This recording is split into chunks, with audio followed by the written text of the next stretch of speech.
Don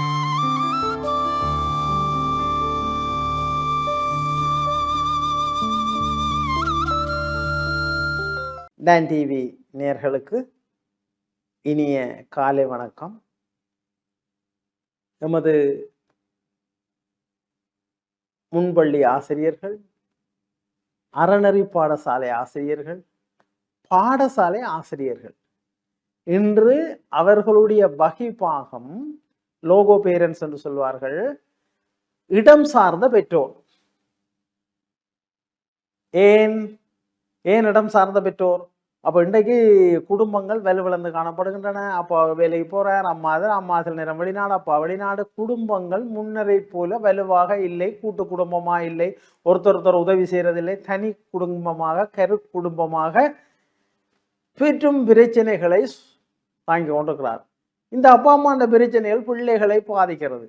ஆகவே பிள்ளைகளை balance ஆக்குறதுக்கு ஏனைய சமூக நிறுவனங்களையும் நாங்கள் ஒழுங்குபடுத்துவோம் என்று உலகளாவிய ரீதியில் உலக அரசாங்கங்கள் வெளிநாட்டில எல்லாம் பாடசாலை அது குடும்பத்தை விட மகிழ்ச்சியா இருக்கும். சூப்பர் டீச்சர்ஸ், அப்பா அம்மா விட அவங்க பள்ளிக்கூடத்தை விட்டு போக மாட்டாங்க வீட்டை. அவ்வளவு மகிழ்ச்சியாகவும் அவ்வளவு அக்கறையாகவும் அவ்வளவு பெற்றும் செலவிலையும் அந்த பள்ளிக்கூடத்தை நடத்துறாங்க. என்னன்னா எங்கட அடுத்த சந்ததி.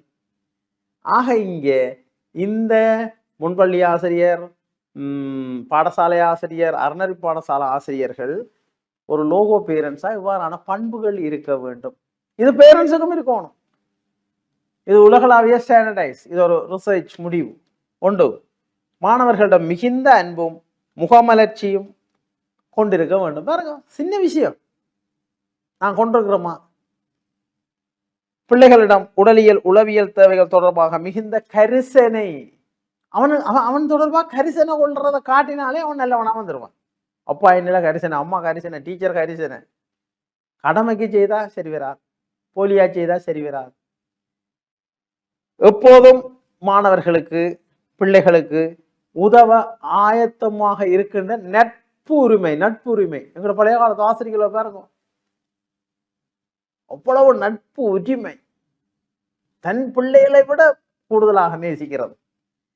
மாணவர்களின் மன உணர்வுகளை எப்போதும் புரிந்து கொள்ளும் மன எழுச்சி, நுண்மதி, பயங்கர ஆற்றல், உளவியல் ஆற்றல் இருக்கணும்.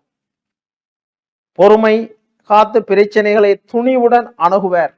பாருங்க, சில நேரத்துல பொறுமையா காப்பார், அமைதியா இருப்பார், இருந்து சில விடயங்களை அணுகுவார். அது அவருடைய ஆளுமையின் வெளிப்பாடாக இருக்கும்.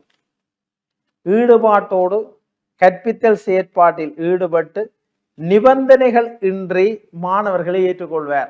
இவன் கெட்டவன், இவன் பிழை செய்தவன், இவன் போதைப்பொருள் பாவிச்சவன், இவன் ஏழப்பிள்ளை, இவன் பணக்கார பிள்ளை என்ற எந்த நிபந்தனைகளும் இல்லாமல் வகுப்பறையில் இருக்கின்ற பிள்ளைகள் எல்லோரையும் ஏற்றுக்கொள்வார்.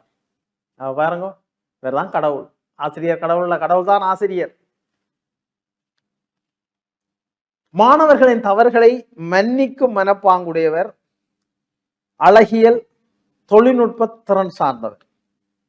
உடனிருத்தல், உற்றுக்கேட்டல், ஒத்த உணர்வு, துருவி ஆராய்தல், இலக்குகளை நிர்ணயம் செய்தல், ஆன்மீக ஆற்றல் ஆகியவற்றை பிரயோகிக்கும் சிறந்த மனிதர்.